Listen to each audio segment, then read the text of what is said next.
যেগুলো আমি দেখিয়ে দিয়েছি সেগুলো করছেন প্যারাস থেকে? এখান থেকে কিন্তু 20 মার্কের কোয়েশন থাকে ভাইয়া।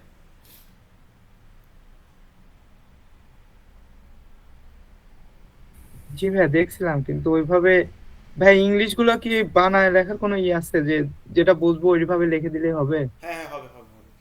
আপনার মতো করে আপনি নোট করবেন। আমি গত ক্লাসে বলে দিয়েছিলাম তো। আপনারা, আমি যেভাবে বলতেছি ইজিভাবে, ওই ইজিভাবে একটু বাংলাতে একটু নোট করে ওটা আপনার ট্রান্সলেট করে করে নিয়েন আপনাদের মতো করে। আর বই ইজি করা আছে, তারপরে যদি আরো একটু ইজি করতে চান এটা আপনার উপর। মুখস্থ করার দরকার নেই ভাইয়া, বুঝে যতটুকু পারেন ততটুকু লিখে আসবেন, নাম্বার দিবে 100%। আর ডায়াগ্রাম আছে, এখানে ডায়াগ্রাম আছে, ওকে ভাই। প্রত্যেকটা ডায়াগ্রাম আছে, ছবি আছে, এগুলো আঁকলে ওরা টিচাররা ভালো বুঝবে, ওরা নাম্বারগুলো কাটবে না। ওকে। বেশি লিখতে হয় না তো, ওই পয়েন্টগুলো ধরে ধরে ধরে ধরে লিখতে পারলে হবে না, পয়েন্ট মনে রাখলে হবে। কিন্তু বেসিকের জন্য মানে দরকার আপনাদের ভালো করে শেখার জন্য, বা মেকানিক্যাল জিনিসটার এটার উপর কিন্তু দাঁড়িয়ে আছে। তো এটা ভালো করে একটু বুঝলে আপনাদের নেক্সট যে ডিপার্টমেন্ট সাবজেক্টগুলো এগুলো আপনাদের জন্য একটু ইজি হয়ে যায়। জি ভাই অবশ্যই, এটা তো বেসিক, বেসটাই তো এটা। হ্যাঁ হ্যাঁ, মেটালজি তো সবাই জানেন, এটা মেকানিক্যালের কিন্তু মেইন বেসিক হচ্ছে এটা। মেটালজি প্রত্যেকটা জায়গায় আপনার অ্যাপ্লাই আছে। তো আপনি যদি বুঝেন তাহলে আপনাকে কেউ আটকাতে পারবে না মোটামুটি ডিপার্টমেন্টে।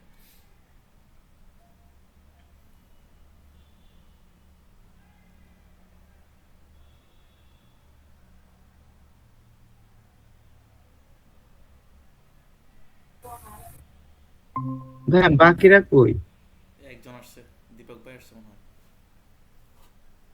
ভাই আসসালামু আলাইকুম, কেমন আছেন? জি, ওয়ালাইকুম আসসালাম ভাই, ভালো আছেন? আসি ভাই, আর দেরি করছেন কেন? ভাই, আমি একটু বাইরে ছিলাম তো ও এই কারণে আচ্ছা আচ্ছা। এটা হয়েছে।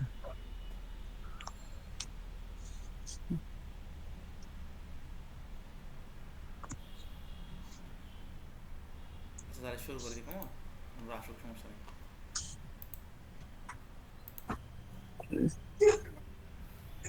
আগে সব পড়া হয়েছে না? আগে মানে 10 পর্যন্ত করে দিয়েছিলাম, আজকে 12 নাম্বারটা ধরি। একটু আপনাদের যেগুলো আমি যেগুলো একদম বেসিক, যেটা আপনাদেরকে না বোঝালেই নয় সেই জিনিসগুলো আমি নিচ্ছি, বাকিগুলো আপনারা পারবেন। ঠিক আছে? এটা 12 নাম্বার কোশ্চেনটা, এটা হচ্ছে আপনারা পেজ হচ্ছে যে 63 পেজে। বই থাকলে একটু সামনে নেন, তাহলে আপনাদের জন্য সহজ হবে। দীপক ভাই তো বই বই আছে মনে হয় না?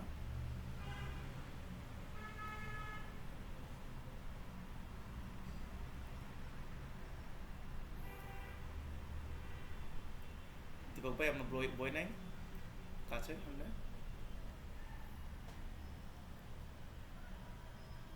জি ভাই, আছে, বই আচ্ছা আছে আচ্ছা ভাই। আচ্ছা। আর মার্জুক ভাই শুনতেছেন? শুনতেছেন তো না? জি ভাই শুনতেছি। আচ্ছা আচ্ছা। এখানে কি বলছে 12 নম্বরে? কম্পেয়ার করতে বলছে অ্যান্ড কন্ট্রাস্ট, এবং দুইটার মধ্যে ডিফারেন্সটা কি? ম্যালিয়েবলাইজেশন অ্যান্ড অ্যাসপেরোডাইজেশন। হিট ট্রিটমেন্ট, এটা হিট ট্রিটমেন্ট একটা প্রসেস, এটা অন্য একটা চ্যাপ্টার, কিন্তু এখানে এটা বেসিকের জন্য দেওয়া হচ্ছে। For ferrous, ferrous alloy, ferrous যে অ্যালয়সগুলো আছে, ফেরাস মানে যেগুলোতে কি থাকে, মূল বেসিক কি থাকে, আয়রন থাকে, আয়রন। অর্থাৎ যে মেটালগুলো আয়রনের উপর ভিত্তি করে তৈরি করা হয়, মূল উপাদানে আয়রন, তাদেরকে আমরা কি বলি? ফেরাস বলি। বুঝা গেল ভাইয়া? এফি মানে এটা জানেন, ফেরিয়াম, গত ক্লাসে বলা হয়েছিল। ফেরিয়াম মানে এটা আয়রন, এটাকে আয়রনও বলা হয়, আয়রন মানে লোহা, সবাই তো জানেন। ঠিক আছে? জি ভাই। এটা ল্যাটিন শব্দ এফি, এফি মানে ফেরিয়াম, এই ফেরিয়ামকে করা হয়েছে, এটা লেখা হয়েছে। তাহলে from the list of the following cast iron, দেখেন একটা কাস্ট আয়রনের একটা লিস্ট দেওয়া আছে, which one will be the most suitable, যেটা কি আমার সুইটেবল হবে candidate for making flow of a power tiller. Power টিলারকে চিনেন? পাওয়ার টিলার, জি ভাই চিনি। দীপক ভাই চিনেন পাওয়ার টিলার? জি ভাই, আসছেন। ছবি দেখাইতে হবে নাকি? বুঝতে পারবেন। এখানে বলছে পাওয়ার টিলারের যে ব্লেডগুলো আছে, যেগুলো দিয়ে আমরা চাষ দিই, লাঙল লাঙল দিই আর কি। ঠিক আছে? তাহলে ওই পাওয়ার টিলারের ওই লাঙলটাকে কোন মেটালের বা কোন কাস্ট আয়রন দিয়ে তৈরি এবং কেন, সেটা কি আমরা এখান থেকে বেছে নিব। এখানে চারটা আমরা জানি, একটা গ্রে কাস্ট আয়রন, একটা নোডুলার কাস্ট আয়রন, একটা হোয়াইট কাস্ট আয়রন, একটা মেলেবল কাস্ট আয়রন। বোঝা গেল ভাইয়া? এই চারটা থেকে কোনটা কি আমার সুইটেবল, আমরা ইউজ করতে পারবো পাওয়ার টিলারের ওই লাঙলে, সেটা আমাদেরকে বের করতে বলা হয়েছে। কোয়েশ্চেন কি ক্লিয়ার?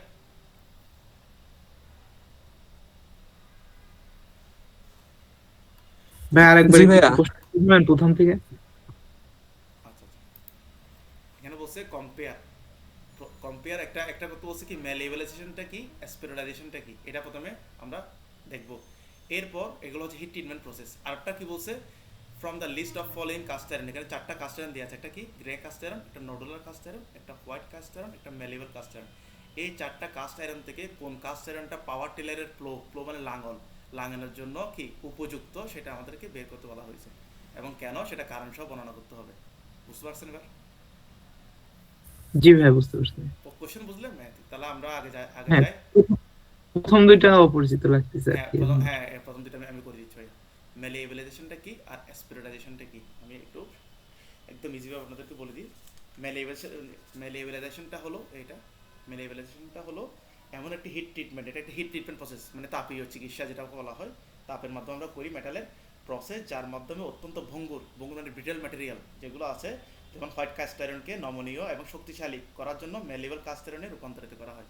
অর্থাৎ হোয়াইট কাস্ট আয়রনকে বা ভঙ্গুর যে মেটালগুলো আছে তাদেরকে আমরা কি তাপিয়ে চিকিৎসা করে কোথায় নিয়ে যাই? ম্যালিয়েবল মানে কি নমনীয় না ভাইয়া? নমনীয় করা হয়। জি ভাইয়া। এই প্রক্রিয়াটাকে বলা হয় ম্যালিয়েবলাইজেশন। এই ম্যালিয়েবল মানে কি নমনীয় করতেছি, মানে ভঙ্গুর যে জিনিসগুলো আছে তাদেরকে আমরা নমনীয় করবো। এই যেমন মেনলি কি হোয়াইট কাস্ট আয়রন, এখানে সব লেখা আছে brittle material to white cast iron. যেটা মেশিনেবল, দেখেন মেশিনেবল ম্যালিয়েবল। অর্থাৎ আমরা জানি ব্রিটেল ম্যাটেরিয়ালগুলো মেশিন করতে, যেমন হোয়াইট কাস্ট আয়রনটা মেশিনিং করতে কি অসম্ভব বা অনেক কষ্টকর। তাহলে আপনাকে মেশিনিং করতে হবে, বিভিন্ন সাইজ শেপ দিতে হবে, নাহলে এগুলো তো বানিয়ে লাভ নাই। ঠিক আছে? আর ম্যাটেরিয়াল দিয়ে বা মেটাল দিয়ে যে একটা শেপ যদি দিতে না পারেন, তাহলে এগুলো ইউজ করতে পারবেন? প্রপার ইউজ করা যাবে না।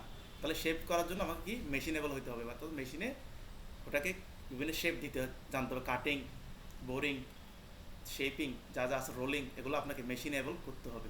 ওই জন্য আমরা ম্যালিভেলাইজেশনটা করা হয়। তাহলে এটা প্রসেসটা একটু বলি। এখানে কাজটা কি, ম্যালিভেলাইজেশন মূল কাজটা হলো সিমেন্টাইট ভেঙে কার্বনগুলোকে আকার দেওয়া। সিমেন্টাইট কি কেউ জানা আছে? সিমেন্টাইট এই জিনিসটা জানতে হবে কিন্তু। সিমেন্টাইট, এ পারলাইট, সিমেন্টাইট, এই জিনিসগুলো জানা আছে ভাইয়া? দেখ, একটা জিনিস বুঝতে কিন্তু অনেক কিছু লাগে। সিমেন্টাইট কি জানা আছে ভাইয়া?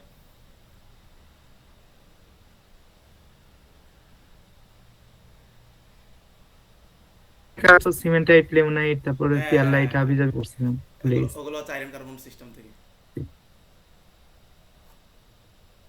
আমি একদম ইজিভাবে বলে দিই সিমেন্টাইটটা কি। আমাদের যে মানবদেহ কি নিয়ে গঠিত? হাড় এবং মাংস নিয়ে গঠিত ভাইয়া।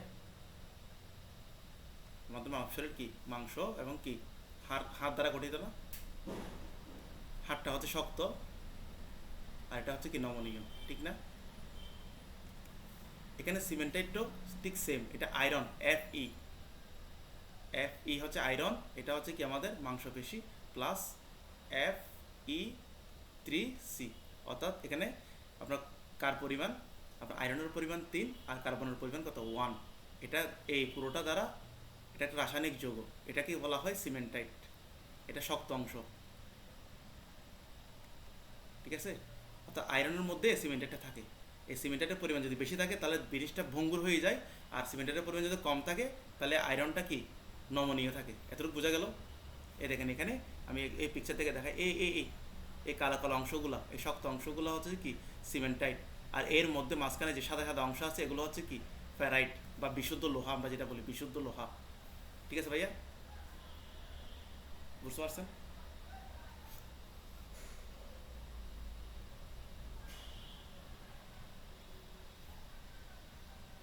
বুঝতে পারলে আমাকে একটু জানাই। আর একটা আছে পারলাইট। এটা কি কোনো পার্সেন্টেজ আছে? হ্যাঁ, পার্সেন্টেজ আসবে, আপাতত এতটুকু বুঝলে হবে। পার্সেন্টেজটা আমরা ওই আয়রন কার্বন ইকুইলিব্রিয়াম ডায়াগ্রাম আছে না, ওখান থেকে আমি দেখিয়ে দেবো। ঠিক আছে? ওটা আলাদা একটা চ্যাপ্টার আছে ভাইয়া, এতটুকু বুঝলে হবে। সিমেন্ট একটা কি, এটা হচ্ছে ওকে ভাই। এটা একটা শক্ত অংশ যেটা কি থাকে আয়রন এবং কার্বনের একটা যৌগ। আর এটা হচ্ছে যে কি মূলত আমার কি মূল অংশ, যেটা কি ফেরাস, মানে আয়রনের সাথে এটা কি একসাথে যোগ করলে এটা কি হয়, এই সিমেন্টাইটটা আর আয়রন একসাথে থাকে আর কি, এইখানে দেখা গেল। আর পারলাইট হচ্ছে যে আপনার কি এই Fe এবং Fe3C, এখানে এই দুইটা অংশ না, একটা হচ্ছে যে আপনার কি বিশুদ্ধ লোহা, আরটা হচ্ছে সিমেন্টাইট। এটা যখন স্তরে স্তরে যখন একটার উপর একটা যখন থাকবে স্তরে স্তরে, তখন তাকে ওই শেপটাকে বলা হয়, ওই বিন্যাসটাকে বলা হয় পারলাইট। এটা আয়রন আয়রন কার্বন আছে, আমি এটা দেখিয়ে দিই, তাহলে আপনার জন্য সহজ হবে। ডায়াগ্রামটা একটু দেখিয়ে দিই। জাস্ট আজকে হালকা একটু ইয়ে নেন, আমি এটা নেক্সট টপিক যখন ধরবো তখন একদম ইজি করে দেবো আপনাদের। এটা নিয়ে ক্লাস আছে, এই পুরো আয়রন কার্বন ডায়াগ্রাম নিয়ে একটা ক্লাস হবে।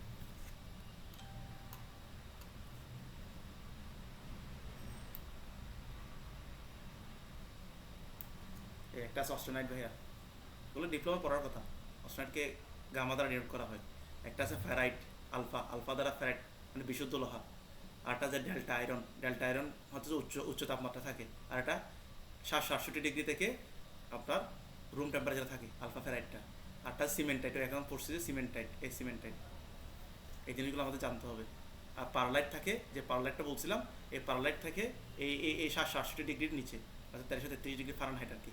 768 এটা হচ্ছে সেন্টিগ্রেডে, আর এটা হচ্ছে ফারেনহাইট, 1333 ডিগ্রির নিচে থাকে। এই পয়েন্টে এই পারলাইট থাকে। এটা একটা ডায়াগ্রাম আছে, দেখি এই দেখুন 0.83 এ বরাবর নিচে যেগুলো থাকবে সেগুলো হচ্ছে পারলাইট। এই পারলাইট দেখা গেল, এটা হচ্ছে ফেরাইট এবং পারলাইটের একসাথে মিশ্রণ। আর আমাদের লাগবে অস্ট্রোনাইট, অস্ট্রোনাইট থাকে এখানে, এই গামা, এটা হচ্ছে অস্ট্রোনাইট এই লেভেলে। এর উপর কি থাকে, এটাকে বলা হয় ডেল্টা আয়রন, ডেল্টা আয়রন। আর 768 ডিগ্রি থেকে নিচে যেটা থাকে সেটাকে বলে আলফা আয়রন। এই এখানে এই এই এই ট্রায়াঙ্গেলটা হচ্ছে আলফা আয়রন, এটাকে বলে আলফা আয়রন, আলফা এফই যেটা বলা হয় 768 ডিগ্রি থেকে নিচে রুম টেম্পারেচার পর্যন্ত। বুঝতে পারছো ভাইয়া? এগুলো এটা যখন করবো আমরা ক্লাসটা আরও ক্লিয়ার হবে এগুলো আপনাদের জন্য। এই ছবিগুলো আমি দিয়ে দেবো, আপনারা একটু পরে রাখবেন, পরে রাখলে আপনাদের জন্য সহজ হবে। এই অস্ট্রোনাইট, সিমেন্টাইট, এলএডিবোরাইট, এই জিনিসগুলো আমাদের জানতে হবে কিন্তু। বুঝা গেল ভাইয়া? এগুলো একটু এখন দরকার হচ্ছে, আমি হালকা বেসিক দিচ্ছি, এরপর কিন্তু আমি এগুলো ডিটেলসে যেতে হবে, আমাদেরকে ডিটেলস জানতে হবে জিনিসগুলো কি।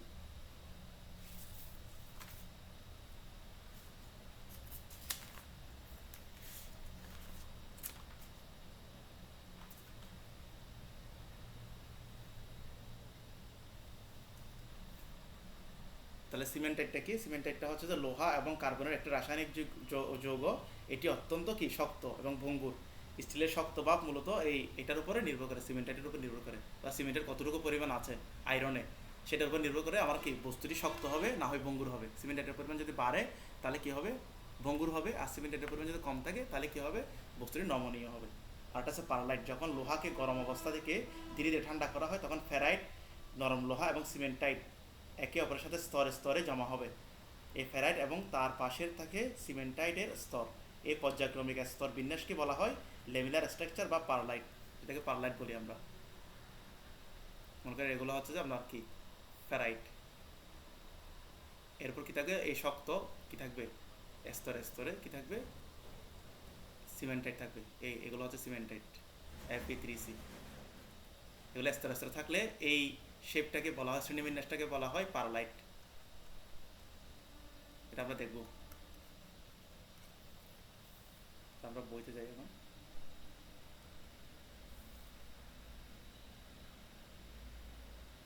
তাহলে আমরা মেলিভেলাইজেশনটা কি পড়ছি, এটা ভঙ্গুর যেগুলো আছে সেগুলোকে মেশিনেবল করার জন্য একটা তাপীয় চিকিৎসা, যেটা 850 থেকে 950 ডিগ্রির মধ্যে করে কিছু ঘন্টা রেখে স্লো কুলিং করা হয়। ঠিক আছে? এখানে কার্বনগুলো কি হয়, টেম্পার আকার নোডলস, নোডলস মানে গুচ্ছ আকারে জমা হয়। আমরা একটা ছবি দেখছিলাম না, গুচ্ছ আকার, এর আগের ক্লাসে।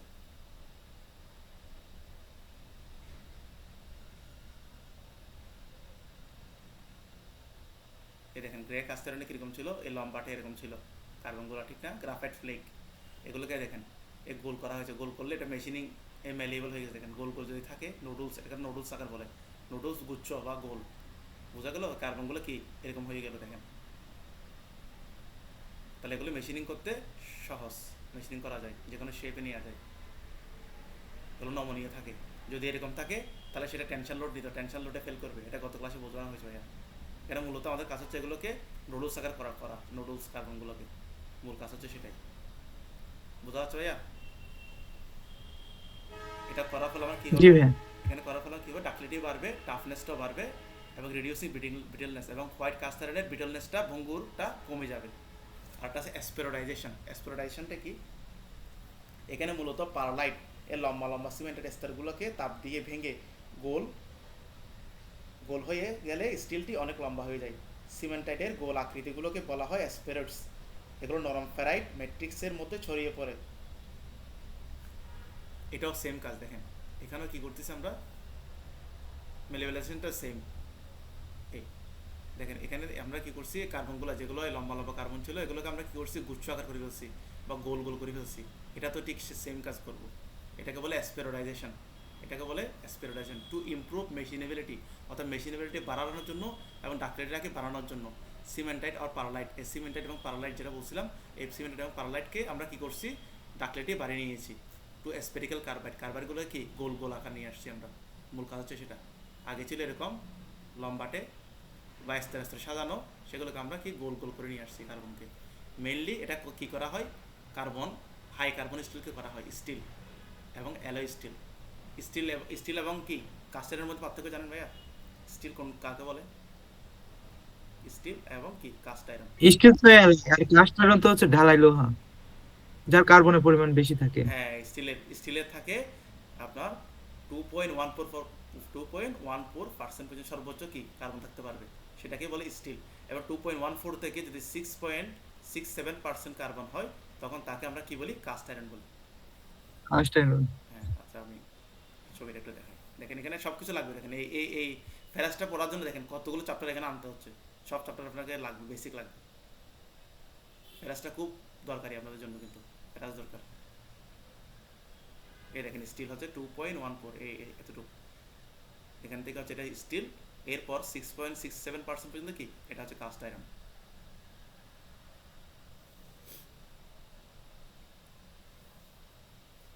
এরপর এটা তাপীয় চিকিৎসা, সেমভাবে অ্যাসপ্রোডাইস এটা একটু করে নিয়ে ইনক্রিজ মেশিনেবিলিটি বাড়ানোর জন্য, রিডিউস হার্ডনেস কমানোর জন্য, ইন্টারনাল স্ট্রেসের জন্য। এরপর আমরা আসি মূল আমাদের যে বের করতে বলছে সিলেকশন পাওয়ার টিলার ফ্লো, অর্থাৎ পাওয়ার টিলারের যে ইয়াটা আছে, ফ্লোটা আছে, লাঙলটা আছে, সেটা কি, flow for power tiller requires high wear resistance.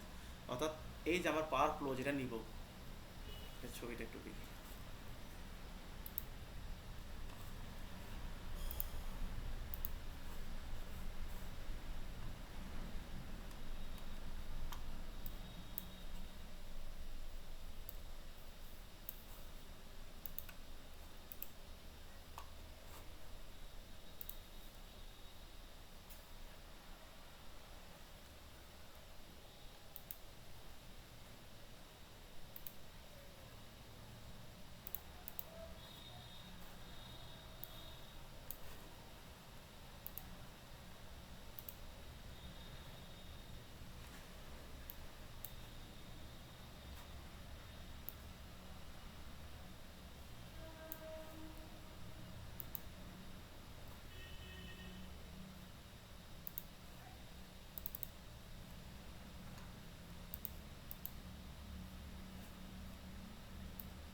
দেখা যাচ্ছে পাওয়ার টিলারটা? জি ভাই, দেখা যাচ্ছে। এইটা, এগুলো এগুলো কিসের, আমার ওয়্যার রেজিস্ট্যান্স কি লাগবে, আমার হাই, অর্থাৎ ঘর্ষণ প্রতি। এগুলো মাটিতে আমার কি, মাটিতে ঘর্ষণ হবে না ভাইয়া? জি ভাই। তাহলে আমার লাগবে ওয়্যার রেজিস্ট্যান্স। এরপর লাগবে টাফনেস। টাফনেস মাটির নিচে পাথর বা শক্ত কিছু যদি ধাক্কা লাগে, তাহলে লাঙলটি যাতে ভেঙে না যায়। এই লাঙলটা যাতে ভেঙে না যায়, কারণ মাটিতে কি থাকে, পাথর থাকে অনেক সময়, তাহলে এটা টাফনেসে বেশি লাগবে। আর যেন লাঙলের আকার দেওয়া যায়, অর্থাৎ এই লাঙল যে আমরা আকার দিয়েছি, এটা মেশিনেবিলিটিও কি ঠিক থাকতে হবে। তাহলে আমরা যদি এখন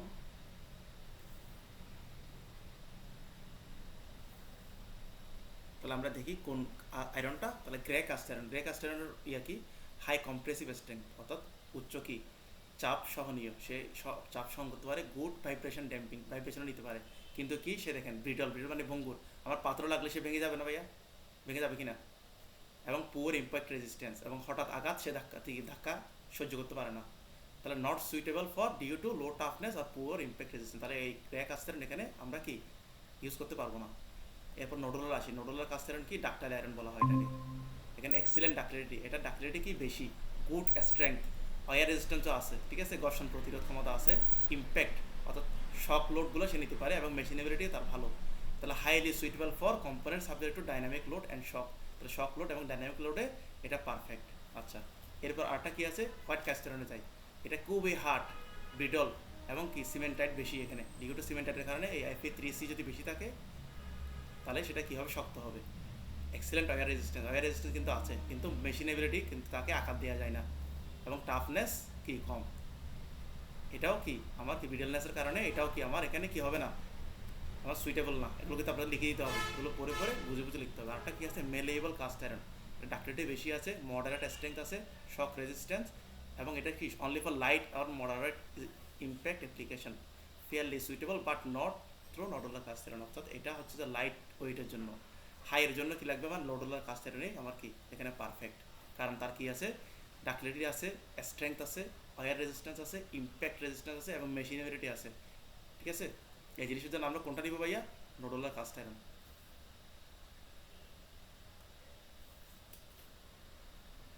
এই নোডুলার কাস্ট আয়রন দেখেন, এটা গুচ্ছ গুচ্ছ কার্বনগুলো গুচ্ছ আকার, দেখেন গোল না, এটা গুচ্ছ আকার, এটা নডুল মানে গুচ্ছ, এটাকে গুচ্ছ বলে। তাহলে আমার পাওয়ার ফ্লোর জন্য কি লাগবে ভাইয়া, এটাই লাগবে। বোঝা গেল? এই নোডুলার কাস্ট, এই চিত্রটা সহ এঁকে দিবেন, তাহলে পারফেক্ট হয় আপনাদের জন্য। পারবেন না? জি ভাই, ওকে, পারা যাবে। ওকে, ওকে, ধন্যবাদ। আমার ক্লাস কি বুঝতে কষ্ট হয়? না ভাই, আচ্ছা আচ্ছা, এখানে সব সমস্যা। সব লেখা আছে, যদি দিকে। এরপর একটা কোশ্চেন আছে, হোয়াট আর স্টিল, স্টিল কাকে বলে? Classify steel based on carbon and microstructure, অর্থাৎ তার আনুবনিক, তার কার্বন স্ট্রাকচার, কার্বনের উপর ভিত্তি করে কত প্রকার, এবং কি তার মাইক্রো স্ট্রাকচারের উপর ভিত্তি করে কত প্রকার, সেটা আমাদেরকে বলা হয়েছে কি করতে। তাহলে স্টিলটা কি, স্টিল এখানে লেখা আছে দেখেন, আমি একটু বাংলাতে বলে দিই। স্টিল বা ইস্পাত, আয়রন এবং লোহার একটি কি সংকর ধাতু।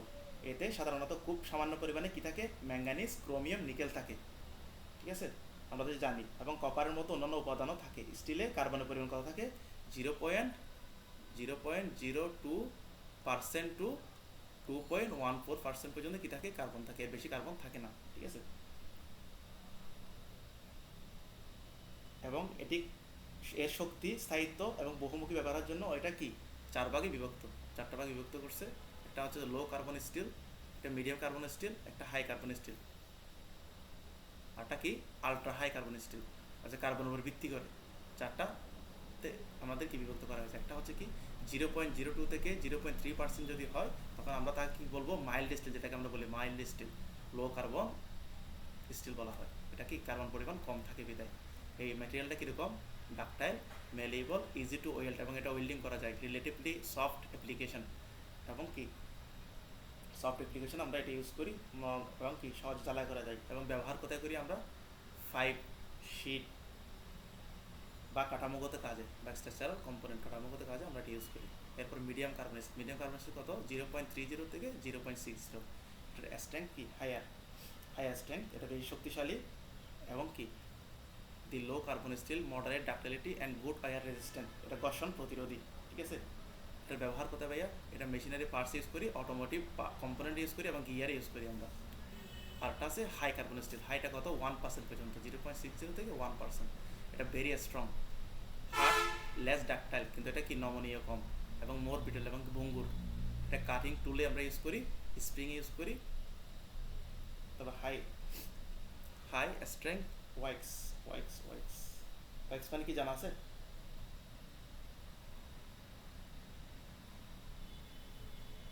হাই স্ট্রেংথ ওয়াইক্স না, এটা অয়ার হবে, অয়ার তার তৈরিতে, এটা অয়ার হবে, একটু ঠিক করে নিয়ে, শক্ত তার তৈরিতে এটা ইউজ করা হয়। এটা আছে আলট্রা হাই কার্বন স্টিল, এটা হচ্ছে 2.14% পর্যন্ত। এটা খুবই হার্ড এবং ব্রিডল বেশি, ইউজ ফর স্পেশালাইজড অ্যাপ্লিকেশন। এটা কোথায় ইউজ করে, নাইফ, ছুরি, এক্সেল, গাড়ির এক্সেল, এবং পাঞ্চেস, ও পান মেশিন আছে না, পান মেশিনের এখানে ইউজ করা হয়। পারবেন না এই চারটা লিখতে পারবেন, মুখস্থ দরকার নেই ভাইয়া, এটা মাথায় রাখলে হবে। অ্যাপ্লিকেশনগুলো, ক্যারেক্টারিস্টিক্সগুলো,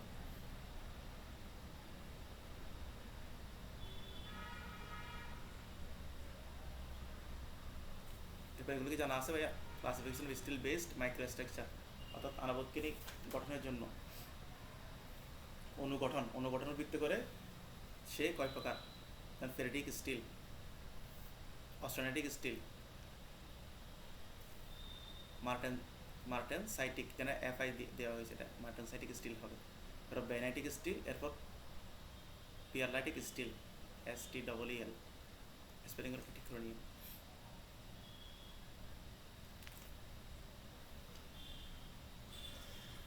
ভাই আপনাদের বিসিসি এগুলো জানা আছে, BCC, FCC? Body centre cubic আর হচ্ছে ফেস সেন্টার কিউবিক এগুলো নাকি? হ্যাঁ হ্যাঁ হ্যাঁ হ্যাঁ, ধরুন এটা লাগবে, এখানে এই জিনিসগুলো এখানে আসবে। দেখেন একটা চ্যাপ্টার করতে কয়টা চ্যাপ্টারের কি আমার কি লিখতে হেল্প নিতে হচ্ছে, একটা চ্যাপ্টার করতে কয়টা চ্যাপ্টারের হেল্প নিতে হচ্ছে। তাহলে বেস থেকে শুরু করলে মনে হয় ভালো হতো আগে। এটাই বেস, বোর্ড কোর্স ফেরাসটাই বেস।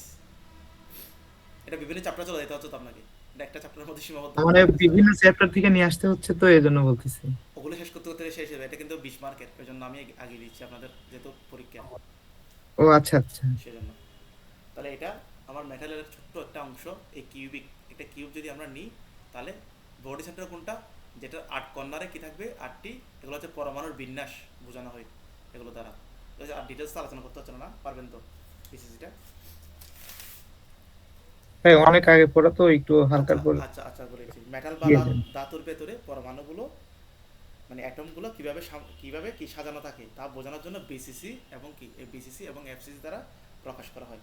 এগুলো হলো পরমাণু দিয়ে বিশেষ জ্যামিতিক বা ঘর বা ইউনিট সেল, একটা জ্যামিতিক একটা কি ঘর, কিউবিক নিচ্ছে আর কি। বিসিসি এই বাক্সের কি থাকে, 8 কোণে কি থাকে ভাইয়া, 8টি পরমাণু থাকে। আর বডির মাঝখানে, এটা কি বডি সেন্টার কিউবিক, তাহলে বডি, এই বডির মাঝখানে কি থাকে, একটা পরমাণু থাকে, এটাকে বলা হয় বিসিসি। এখানে কার্যকরী পরমাণু কত বলুন তো ভাইয়া, এটা পরমাণুর একটা বিন্যাস আর কি ভাইয়া। এখানে 8 কোণায় কি 8টা না ভাইয়া? জি ভাই, 8 কোণায় 8টা, মাঝখানে একটা না? 8 কোণে 8টা হলো, কিন্তু এটার পাশে কিন্তু শেয়ার করবে না, আরো অনেক আছে না, এটার পাশে আরো কিউবিক সেল অনেক আছে। তাহলে এটা 8 অংশের এক ভাগে কি 8 ভাগের এক ভাগ, এখানে প্রত্যেকটা 8 ভাগের এক ভাগ করে কি থাকবে এখানে, আর বাকিগুলো শেয়ার হবে। তাহলে এখানে কয়টা পাবো আমরা, একটা না পরমাণু,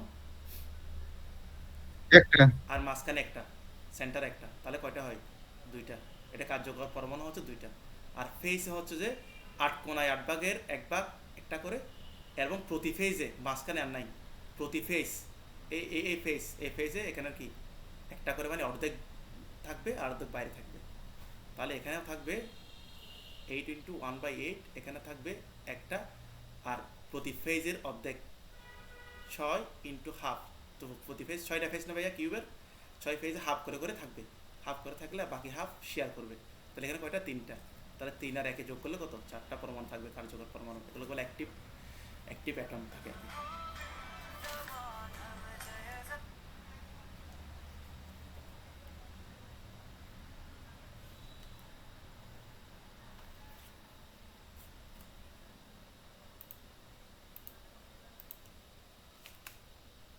ক্লিয়ার ভাই?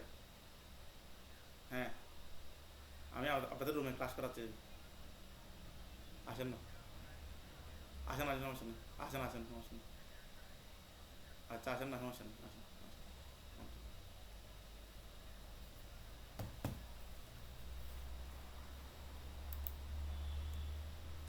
হ্যাঁ ভাই, ভাই সিপিএইচ লাগবে না আমাদের? আপাতত লাগবে না, এখন দরকার নেই, এখানে বিসিসি আর এফসিসি বুঝলে হলো, আর লাগবে না, ঠিক আছে। আর এখানে একটা ডায়াগ্রামটা একটু দেখিয়ে দিই, এটা লাগতেছে কি এখানে, একটু লাগবে, আমি সামনে দেখিয়ে দিই, যে চ্যাপ্টারে যা লাগবে তাই দিব, টেনশন নিয়ে না। এই ডায়াগ্রামটা একটু দরকার আমাদের আয়রনের। প্রথমে এটা একটু ইজি করে বুঝিয়ে দেন, এটা হচ্ছে প্রথমে কি থাকে, প্রথমে আমরা কি, এটা হচ্ছে 768 ডিগ্রি, দেখেন 768 ডিগ্রি সেন্টিগ্রেডের নিচে থাকলে সেটা হবে ম্যাগনেটিক। ম্যাগনেটিক মানে কি, এটা ম্যাগনেটের সাথে কি,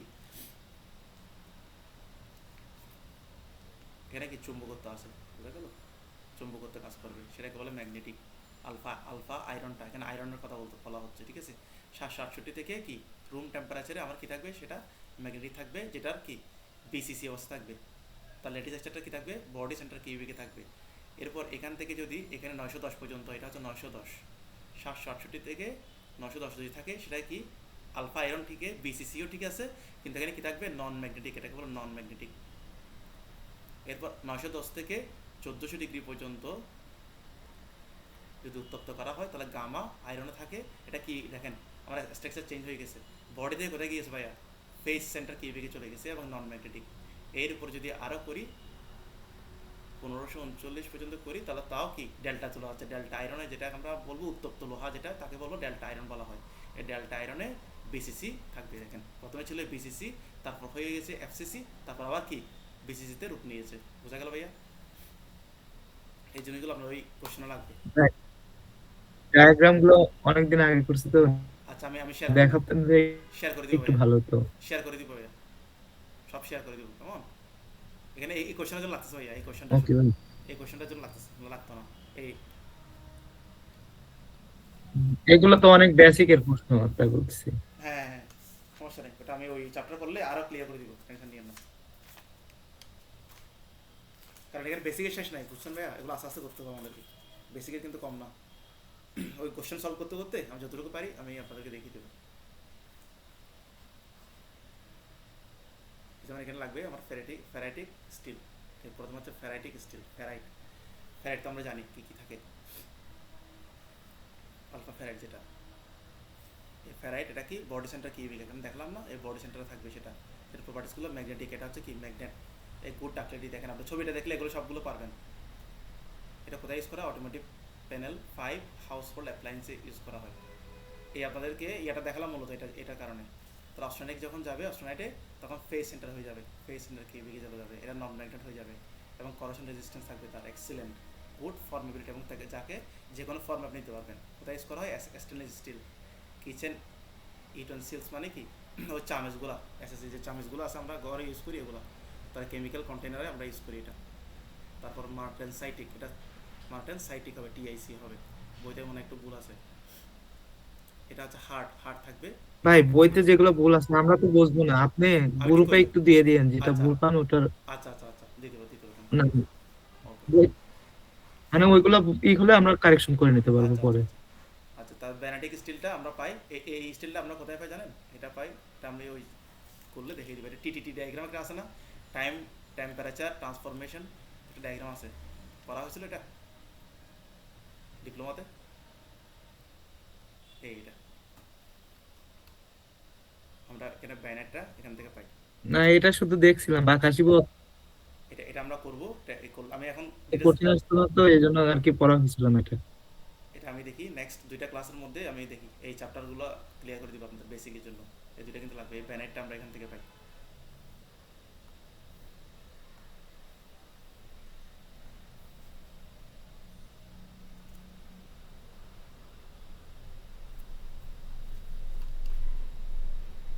কোশ্চেন কোনোটা বাদ দিবেন না, কারণ বেসিক থেকে করা হয়তো, ওগুলো বাদ দিলে আপনার পরে কিন্তু কষ্ট পাবেন।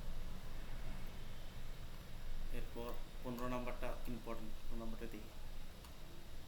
আরগুলো আপনারা পারবেন, আমি দেখছি ওগুলো আগে পড়ানো আছে। আরটা বলা আছে কি, cast iron is chip, cast iron খুবই কি সস্তা, ইজিলি প্রডিউস, এবং এটা কি ইজিলি কি উৎপাদন করা যায় ইঞ্জিনিয়ারিং ম্যাটেরিয়াল হিসেবে, ঠিক আছে। But ordinary grey cast iron has relatively poor mechanical properties, poor mechanical property থাকে। Discuss the method of employed overcome this limitation. অর্থাৎ আমরা যে গ্রে কাস্ট আয়রনটা আমরা পাই, যেটা পিগ আয়রন থেকে আমরা পাই আর কি, এটা আগের ক্লাসে বলা হয়েছিল। গ্রে কাস্ট আয়রন মানে 200, যেটা ভাঙলে 200, ওটা কি মেকানিক্যাল প্রপার্টিসগুলো কি কম থাকে। তাহলে এগুলোকে ওভারকাম করার জন্য আমরা কি কি মানে কি জিনিস বা কি করলে আমরা কি এই লিমিটেশনগুলো কি ওভারকাম করতে পারবো, সেটা এখানে কি আপনাকে ডিটেলস আলোচনা করতে বলা হয়েছে। তাহলে আমরা সাধারণত গ্রে কাস্ট আয়রন কি সস্তা এবং সহজে তৈরি করা যায়, কিন্তু এর বড় সমস্যা হলো এটি ভেজ ভঙ্গুর, এটা কি ভঙ্গুর, ঠিক আছে। এর কারণ হলো এর ভেতরে থাকা কার্বনগুলো সরু আঁশের মতো থাকে, এটা কি টেনশন পড়লে কি ভেঙে যায়। আমরা দেখছি না চিত্রগুলো, গ্রে কাস্ট আয়রন। এই চিত্রটা মনে রাখলে, একটা চিত্র মনে রাখলে আপনারা পারবেন। এই চিত্রটা একটু মাথা রাখি, একটা কোশ্চেন করা হয়েছিল, এটা টেনশনে ফিল করে, কিন্তু কম্প্রেসিভ দিলে, এটা যে যখন আমরা কম্প্রেসিভ লোড দিব তখন কি সেটা ফেল করে না, 3 থেকে 4 গুণ সে লোড নিতে পারছে, কিন্তু যখন টেনসাইল ফোর্স দিব তখন সেটা ফেল করে। এটা পড়ছিলেন না ভাইয়া কত ক্লাসে?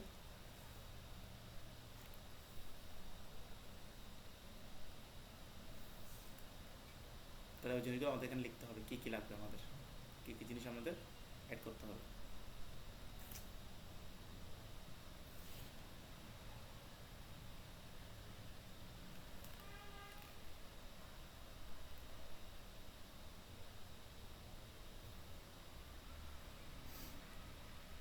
তাহলে প্রথমে আমাদের কি লাগবে, চেঞ্জ দ্য স্ট্রাকচার, তার গঠনটা পরিবর্তন করতে হবে। তাহলে গ্রে কাস্তেরনটা কি, গ্রে কাস্তেরন আমরা গঠন কীভাবে পরিবর্তন করবো, গ্রে কাস্তেরনের ভেতরে কি গ্রাফাইট ফ্লেক যেগুলো আছে সেগুলো পরিবর্তন করে আমরা কি চাইলে শক্ত করতে পারি, আমরা গোল গোল করে দিব। ডাকটাইল কাস্টাইরন, নডুলার কাস্টাইরন, গলিত লোহার সাথে সামান্য ম্যাগনেসিয়াম বা সিরিয়াম মিশালে গ্রাফাইট ফ্ল্যাগগুলো গোল গোল হয়ে যায়। আমরা এই এই যে লম্বাটে গ্রে আয়রন, এখানে আমরা যদি সিরিয়াম আর কি ম্যাগনেসিয়াম যদি আমরা মিক্স করি, তাহলে এগুলো কি হবে, গোল গোল হয়ে যাবে, এরকম গোল গোল হয়ে যাবে গ্রাফাইট ফ্ল্যাগগুলো, এই গোল গোল হয়ে যাবে। এটা আমরা করতে পারি, ঠিক আছে। এটা একটু লিখে দিবেন, ম্যাগনেসিয়াম অথবা সিরিয়াম যদি মেশায় তাহলে গ্রাফাইট ফ্ল্যাগগুলো গোল গোল বল বা নুডলস আকার ধারণ করবে। এতে লোহা কি অনেক শক্তিশালী এবং এটা মেশিনিং করা যাবে, এটা যে কোনো শেপ দেওয়া যাবে, এটা একটু লিখে দিবেন। এরপর একটা আছে কি, মেলিবল কাস্ট আয়রন, লোহাকে যখন দীর্ঘক্ষণ তাপ দিলে গ্রাফাইট ফ্ল্যাগগুলো ভেঙে কার্বনের দলা পাকিয়ে যায়, ফলে লোহা নমনীয় এবং কম ভঙ্গুর হয়। এটা মেলিবল আমরা করে ফেলবো, ঠিক আছে। এরপর অ্যাডিং অ্যালোয়িং এলিমেন্টস, এবং অ্যালোয়িং এলিমেন্টস তো আমরা পড়ছিলাম গত ক্লাসে। অ্যালোয়িং এলিমেন্টসগুলো যদি আমরা যোগ করি তাও আমরা কি,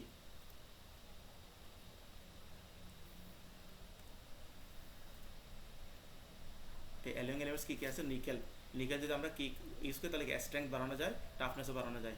ক্রোমিয়াম ইউজ করলে ইমপ্রুভ ওয়ার রেজিস্ট্যান্স, অর্থাৎ ঘর্ষণজনিত প্রতিরোধ করবে। আর মডেল বললাম যদি ইউজ করি তাহলে কি ক্র্যাকটা রেসিস্ট হবে, হাই টেম্পারেচার ক্র্যাক হবে না।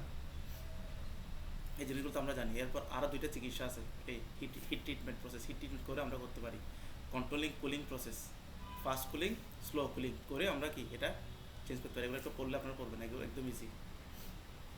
লোহাকে একটি বিশেষ চুল্লিতে অনেকক্ষণ ধরে গরম করা হয়, এতে লোহার ভেতরে ধারালো গ্রাফাইটগুলো ভেঙে গোল গোল হয়ে যায়, ফলে লোহা নরম ও নমনীয় হয়। একে ম্যালেয়েবল কাস্ট আয়রন বলা হয়, এ কল্ড ম্যালেয়েবল কাস্ট আয়রন। এগুলো একটু পড়ে নিয়ে একদম ইজি। এরপর আরেকটা আছে 16 নাম্বার, এটাও খুব ইম্পর্টেন্ট আপনাদের জন্য।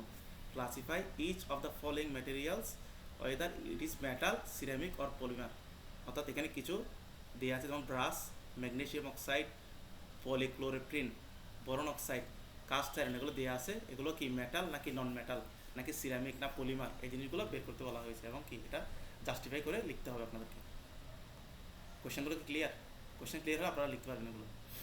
প্রথমে আছে ব্রাশ, ব্রাশ মানে কি ভাইয়া, ব্রাশ, ব্রাশের বাংলা কি?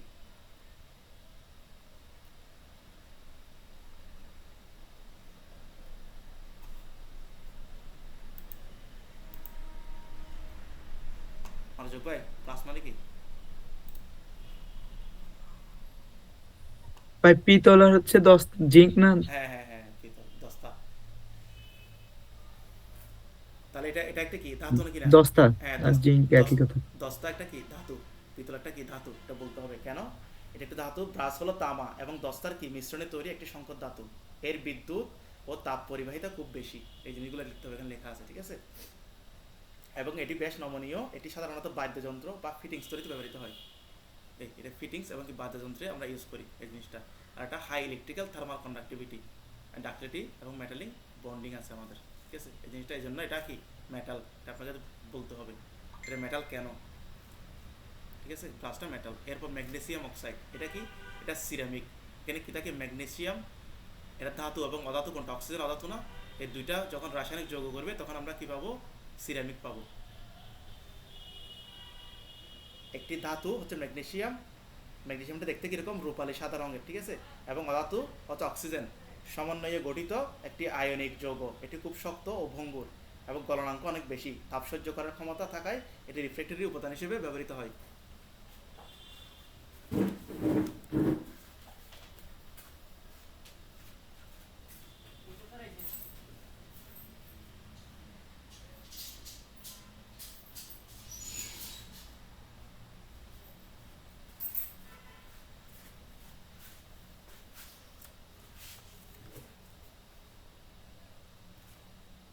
ভাই বোঝা যাচ্ছে? ভাই আমার নেটটা ডিস্টার্ব দিচ্ছে তো, ও আচ্ছা আচ্ছা আচ্ছা বুঝতেছি আর কি। আচ্ছা আচ্ছা আচ্ছা আমাকে জানাবেন। এরপর পলিক্লোরোপ্রেন, এটা কি? এটা পলিমার। অর্থাৎ পলিমার মনে রাখলেও পলিমার একটা চ্যাপ্টার আছে, এটা আমরা আরো ভালো করে বুঝবো পলিমারটা। ঠিক আছে, আমি বলে দিই, এটা একটি পলিমার। এখানে ক্লোরোপ্রেন, ক্লোরোপ্রেন আছে, দেখেন ক্লোরোপ্রেন, ক্লোরোপ্রেন। এই ক্লোরোপ্রেন অণুর পলিমারাইজেশন প্রক্রিয়ায় তৈরি কৃত্রিম, সিনথেটিক মানে কৃত্রিম, এই সিনথেটিক মানে কৃত্রিম। আর ইলাস্টোমার মানে এটা কি? স্থিতিস্থাপকতা, অর্থাৎ টানলে এটা আগের জায়গায় কি ফিরে আসবে, এটাকে বলে কৃত্রিম ইলাস্টোমার। এটি দীর্ঘ শিকলযুক্ত জৈব অণু। এটি সাধারণত ভেজা পোশাক, এটা ভেজা পোশাক ইউজ করা হয়, এবং সিল তৈরিতে এবং হোস পাইপ তৈরিতে এটা ইউজ করা হয়। এই ওয়েটসুইট মানে ভেজা কাপড় ইউজ করা হয়, তারপর হোস পাইপ যেগুলো আছে সেগুলো ইউজ করা হয়, এবং সিলে ইউজ করা হয়। আর একটা হচ্ছে B4C, এই B4C যদি দেওয়া থাকে তাহলে বোরন কার্বাইড, এটাকে বলা হয় বোরন কার্বাইড। এটা একটা সিরামিক, এটা একটি সিরামিক। এটি বোরন এবং কার্বনের মধ্যে সমযোজী বন্ধনের মাধ্যমে তৈরি একটি যৌগ। এটি অত্যন্ত শক্ত, গলনাঙ্ক, রাসায়নিকভাবে নিষ্ক্রিয়, এবং এটি আর্মার প্লেটিং আর অ্যাব্রেসিভ পাউডার হিসেবে ব্যবহার করা হয়। অ্যাব্রেসিভ পাউডার চিনেন কোনগুলো? অ্যাব্রেসিভ পাউডার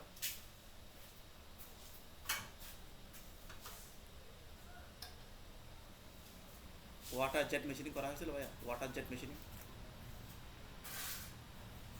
দেখছেন? এটা ওয়াটার জেট মেশিনিং মানে পানি দিয়ে যেগুলো। ওয়াটার জেট মেশিনে কি যে পাউডারটা ব্যবহার করা হয় হ্যাঁ ওটা? হ্যাঁ হ্যাঁ হ্যাঁ হ্যাঁ, ওটাই হচ্ছে অ্যাব্রেসিভ পাউডার, যেটা দিয়ে মেটাল কাটা হয় ওয়াটার দ্বারা। ওয়াটারের মধ্যে আমরা কি অ্যাব্রেসিভ পাউডারটা মিক্স করে আমার মেটাল কাটা হয়, সেটাকে বলে machining, water jet machining. WJM short form. ওই অ্যাব্রেসিভ পাউডারটা এখানে ইউজ করা হয়। আর আর্মারটা ইউজ করা হয় সিরামিকে শক্ত থাকার জন্য, যাতে সহজে না ভাঙে। আরটা হচ্ছে কাস্ট আয়রন। কাস্ট আয়রন তো আমরা চিনি। কাস্ট আয়রন হচ্ছে কি একটি ধাতু, এটি লোহা এবং কার্বনের একটি কি অ্যালয়। এটি চাপে খুব শক্তিশালী কিন্তু স্টিলের তুলনায় ভঙ্গুর। এটি ইঞ্জিনের ব্লক, এটা কি কি আমরা ইউজ করি ইঞ্জিনের ব্লক তৈরিতে, পাইপ তৈরিতে, তার কুক ওয়্যার হিসেবে আমরা ইউজ করি।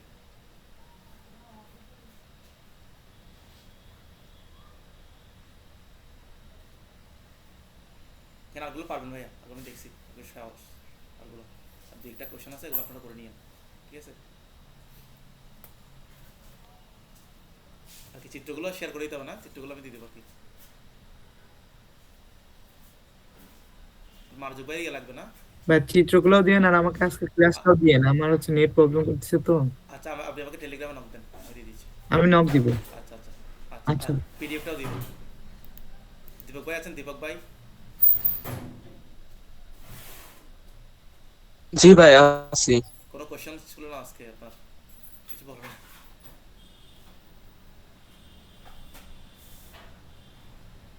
এখন কোশ্চেন একটু পড়তে হবে আর কি, রিভিশন দিতে হবে, তো আচ্ছা আচ্ছা রিভিশন দিলে আর কি কোশ্চেন গুলো পাবো। আচ্ছা আচ্ছা। ভাই ক্লাস তো 9টা দিছে। হ্যাঁ ভাইয়া, কম্পিউটার ক্লাস। বলতেছি ওই ক্লাসটা 9টায় দিছে। হ্যাঁ এখন না, আচ্ছা 9টায় দিছে। আচ্ছা, সমস্যা নেই, আজকে ক্লাস এতটুকু, ভালো থাকবেন। আমি ক্লাস রেকর্ড দিয়ে দিচ্ছি, সমস্যা নেই, আপনি নক দেন আমাকে। ভালো থাকবেন তাহলে। ও আচ্ছা ঠিক আছে, আচ্ছা, আসসালামু আলাইকুম। ওয়েলকাম।